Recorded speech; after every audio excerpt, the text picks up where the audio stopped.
Students, this question was asked in 2005 CBSE AIPMT main exam.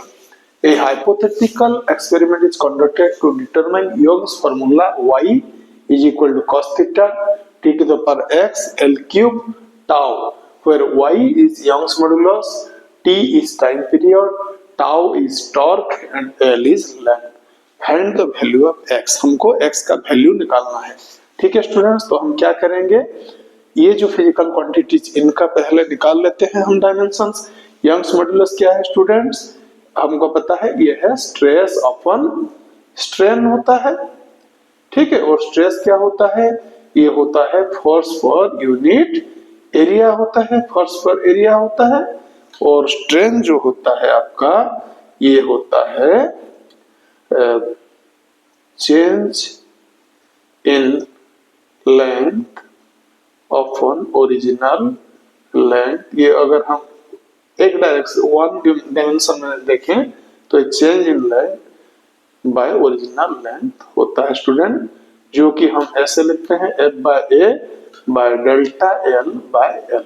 ठीक है, अगर to dimensions में जाएं तो ये हो जाता है delta A by A change in area upon area original area. और थ्री डायमेंशंस में हम देखें तो इसको हो जाता है change in volume upon original volume. ठीक है, तो फोर्स अप्लाई करने से आपका लेंथ में चेंज आ सकता है. एक वायर में अगर हम लगाएं, एक वेट लगाएं तो उसका जो लेंथ एलोंगेट हो सकता है.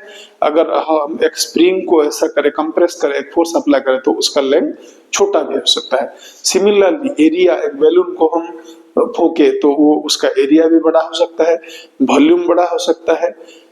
ओके स्टूडेंट्स, तो जो चेंजेस होता है फोर्स को अप्लाई करने पर, वो जो ओरिजिनल डायमेंशंस का जो चेंज आता है उसमें चेंज अपन ओरिजिनल जो डायमेंशन होता है उसको स्ट्रेन बोला जाता है. तो ये क्या है, दो रेशियो है, लेंथ का या एरिया का या वॉल्यूम का. सो ये जो नीचे वाला हिस्सा स्ट्रेन क्या होता है स्टूडेंट, इसका जो डायमेंशन m0 l0 t0 बन जाएगा.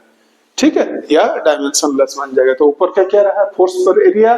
फोर्स का क्या होता है स्टूडेंट्स डायमेंशन, फोर्स का होता है mlt -2 एंड एरिया का होता है L2. ठीक है, तो ये होगा आपका ml-1 t to the power -2. ठीक है स्टूडेंट्स.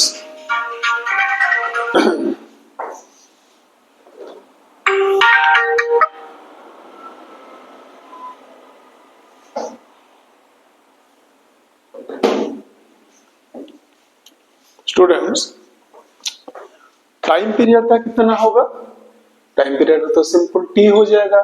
टॉर्क क्या होता है, टॉर्क मोमेंट ऑफ फोर्स होता है जो कि एक वेक्टर होता है. ऐसे करके टाउ को लिखते हैं F क्रॉस R, और अगर इसका हम मैग्नीट्यूड ले लें तो tau equal to FR sine theta होता है.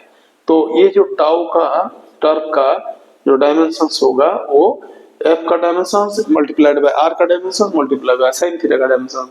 साइन थीटा क्या है स्टूडेंट, ये अगर एक एंगल है थीटा तो जो आपका परपेंडिकुलर बाय हाइपोटेन्यूस होता है वही साइन थीटा होता है, जो कि दो लेंथ का रेशियो होता है.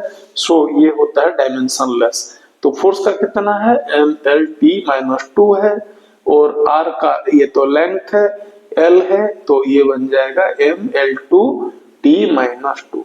ठीक है स्टूडेंट्स. और आपका लेंथ का कितना है, लेंथ तो L ही रहेगा. ठीक है, अभी हम इसको पुट करते हैं. तो जो यंग मॉड्यूल cos थीटा का कितना होगा स्टूडेंट, cos थीटा का डायमेंशन वो ऐसे ही रहेगा. cos थीटा क्या होता है आपका, जो बेस अपॉन हाइपोटेन्यूस होता है, ये भी आपका डायमेंशनलेस होता है क्योंकि ये भी रेशियो ऑफ टू लेंथ ही होता है.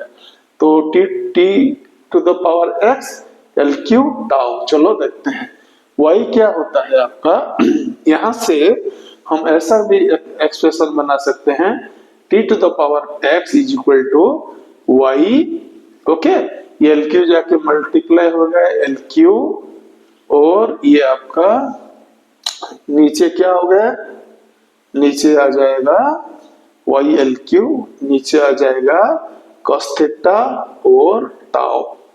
ठीक है, तो ये cos थीटा का डायमेंशन और टाउ का डायमेंशन होगा, इसका dimension T to the power X का डायमेंशन होगा।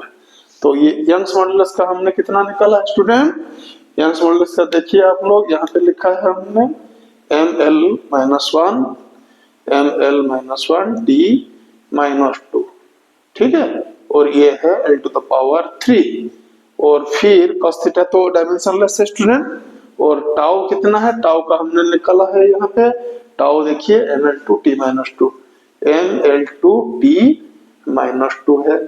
ठीक है, तो ये देखते हैं m यहाँ आपका कैंसिल हो गया, m और m, और t to the power -2 t to the power -2 cancel हो गया।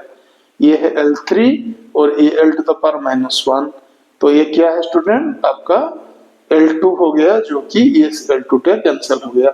सो ये क्या हो गया स्टूडेंट? ये हो गया आपका m to the power 0, l to the power 0 and t to the power 0। So t to the power x जो लिखा है यहाँ पे, t का टाइम पीरियड का क्या है? एक्सपोनेंट क्या है? 0 है। सो स्टूडेंट x का वैल्यू क्या रहेगा? 0 रहेगा। Thank you students for watching this video.